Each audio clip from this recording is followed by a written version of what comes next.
সহবাসের পর গোসল না করে ঘুমানো যাবে? হ্যাঁ, তবে লজ্জাস্থান ধুয়ে অজু করে ঘুমানো সুন্নত। দ্বিতীয়বার মিলনের আগে কি করা উত্তম? অজু করে নেওয়া উত্তম। ফরজ গোসলে মহিলাদের সব চুল ভেজানো কি জরুরি? হ্যাঁ, কিন্তু চুলের প্রত্যেকটি গোড়ায় পানি পৌঁছাতে হবে। সহবাসের শুরুর দোয়াটি কি? বিসমিল্লাহ আল্লাহুম্মা জান্নি বানাস শয়তান ওয়া জান্নিবিশ শায়তানা মা রাজাকতানা। আল্লাহ কখন বান্দার দিকে রহমত নিয়ে তাকান?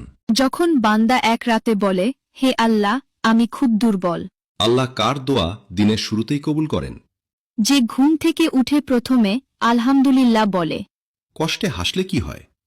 আল্লাহ বলেন, এই হাসি আমার জন্য সওয়াব। কার কথা আল্লাহ সরাসরি শোনেন?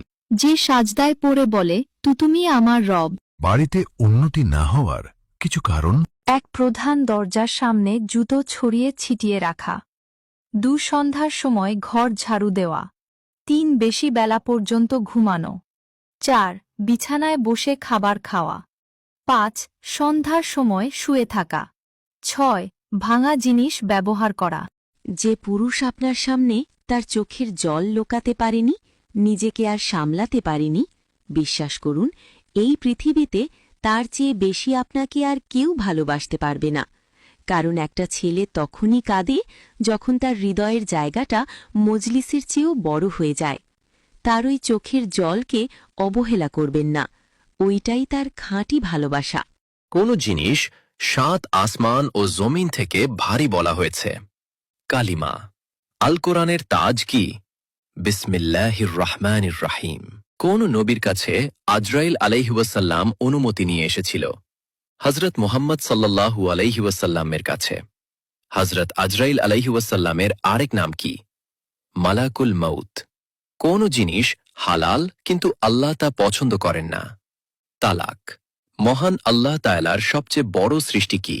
আরশে আজিম। কোন নবীকে রাজার কাছে বিক্রি করা হয়েছিল? হজরত ইউসুফ আলাইহিওয়াসাল্লাম। কোন নবী মেহমান ছাড়া খাবার খেতেন না? হজরত ইব্রাহিম আলাইহিসাল্লাম। কোন নবী মৃতকে জীবিত করতে পারতেন? হজরত ঈসা আলাইহিসাল্লাম। আল্লাহকে নিয়ে মনে চিন্তা আসলে কি পড়া উচিত? আমান্ত বিল্লাহ। একজন ব্যক্তি কত বছর আজান দিলে তার জন্য জান্নাত ওয়াজিব হয়ে যায়? 12 বছর। পৃথিবীতে 2 জন মানুষকে কখনোই ভুলে যেও না। নাম্বার 1, তোমার বাবা, যিনি তোমাকে সফল মানুষ বানানোর জন্য নিজের সব স্বপ্ন, আরাম আর সুখ কুরবানি দিয়েছেন। নবীজি সাল্লাল্লাহু আলাইহি ওয়াসাল্লাম বলেছেন, বাবার সন্তুষ্টির মধ্যেই আল্লাহর সন্তুষ্টি রয়েছে। আর নাম্বার 2, তোমার মা, যার পায়ের নিচে আল্লাহ জান্নাত রেখেছেন, যিনি তোমার কষ্টকে নিজের কষ্ট মনে করেছেন আর প্রতিটা মুহূর্তে তোমার জন্য দোয়া করেছেন। আল্লাহ তাআলা কুরআনে বলেন, তোমরা পিতামাতার সঙ্গে উত্তম ব্যবহার করো। মনে রেখো, পিতামাতার দোয়ায় জীবনে বরকত নেমে আসে, আর তাদের কষ্ট দিলে সেই বরকত উঠে যায়। যদি তুমি সত্যিই তোমার বাবা মাকে ভালোবাসো, তাহলে এই ভিডিওটা শেয়ার করো। হয়তো কারো হৃদয়ে তাদের কদর জাগিয়ে তুলবে। ফরজ সলাতের পর আয়াতুল কুরসি পাঠের প্রতিদান কি? জান্নাতে প্রবেশ।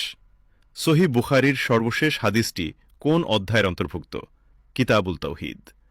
বিদায় হজ কে কি নামে আখ্যায়িত করা হয়েছে ইতিহাসে? হাজ্জাতুল ইসলাম। আল্লাহর সৃষ্টির সর্বমোট সংখ্যা কত? নির্দিষ্ট সংখ্যা নেই। পৃথিবীর প্রথম ইসলামিক শিক্ষাকেন্দ্রর নাম কি? দারুন আরকাম। কোন সাহাবী প্রথম আজানের পদ্ধতি স্বপ্নে দেখেছিলেন? আব্দুল্লাহ বিন জায়েদ রাদিয়াল্লাহু তাআলা আনহু। হযরত দাউদ আলাইহিসসালামের একটি অন্যতম কি গুণ ছিল? একদিন পরপর রোজা রাখতেন। জাব্বুর কিতাবটি কোন নবীর উপর অবতীর্ণ হয়েছিল? হযরত দাউদ আলাইহিসসালামের উপর।